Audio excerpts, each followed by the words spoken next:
India ಅಲ್ಲಿ ಕೆಲವು States officially paid menstrual leave ಅನ್ನ ಗ್ರಾಂಟ್ ಮಾಡುತ್ತೆ. ಆದ್ರೂ ಇದು ಸೆಂಟ್ರಲ್ ಲಾ ಅಲ್ಲ. ಸೊ ರೀಸೆಂಟ್ ಆಗಿ ಕರ್ನಾಟಕ ತನ್ನ ಮೆನ್ಸ್ಟ್ರಲ್ ಲೀವ್ ಪಾಲಿಸಿ 2025 ಮುಖಾಂತರ for every women in government and private sector 12 days leave ಅನ್ನ ಪೇಯ್ಡ್ ಲೀವ್ ಅನ್ನ ಗ್ರಾಂಟ್ ಮಾಡ್ತಿದೆ. ದಟ್ ಇಸ್ ಪ್ರತಿ ತಿಂಗಳು ಒಂದು ರಜೆಯನ್ನ ಹಾಕೊಳ್ಬಹುದು. ಅದನ್ನ ಅವರು ಇದರ್ ಒಟ್ಟಿಗೆ 12 ಲೀವ್ಸ್ ಅನ್ನ ಬೇಕಾದ್ರೂ ಯೂಸ್ ಮಾಡಬಹುದು ಅಥವಾ ಎವ್ರಿ ಮಂತ್ 1 ಲೀವ್ ಬೇಕಾದ್ರೂ ಕೂಡ ಸಹ ತಗೊಳ್ಬಹುದು.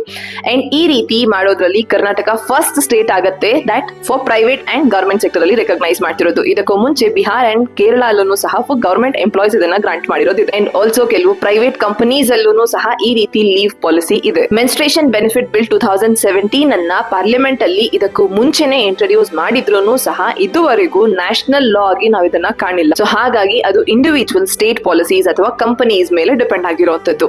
ಬಟ್ ತುಂಬಾ ಜನರಿಗೆ ಈಗಲೂ ಮೆನ್ಸ್ಟ್ರಲ್ ಲೀವ್ ಅನ್ನೋದು ಒಂದು ಲಕ್ಸುರಿ ಆಗಿ ಕಾಣ್ತಿದ್ದಾರೆ. ಬಟ್ ಆಸ್ ಅ ವುಮೆನ್ ನನ್ನ ಪ್ರಕಾರ menstrual leave it's about equality, health and dignity. ಇನ್ನು ಕೆಲವರಿಗೆ ಕನ್ಸರ್ನ್ ಏನಂತಂದ್ರೆ ಈ ಪಾಲಿಸಿಯಿಂದ ಈಗ ಮಹಿಳೆಯರನ್ನ ಕೆಲಸಕ್ಕೆ ಹೈರ್ ಮಾಡ್ಕೊಳ್ಳೋದ್ರಲ್ಲಿ ಬಯಸ್ನೆಸ್ ಅನ್ನ ಕಾಣಬಹುದು. ಅಂಡ್ ಆಲ್ಸೋ ನನ್ನ ಪ್ರಕಾರ ಪೇಯ್ಡ್ ಮೆನ್ಸ್ಟ್ರಲ್ ಲೀವ್ ಅನ್ನೋದು ಅಕ್ರಾಸ್ ಇಂಡಿಯಾ ಒಂದು ಲೀಗಲ್ ರೈಟ್ ಆಗಬೇಕು.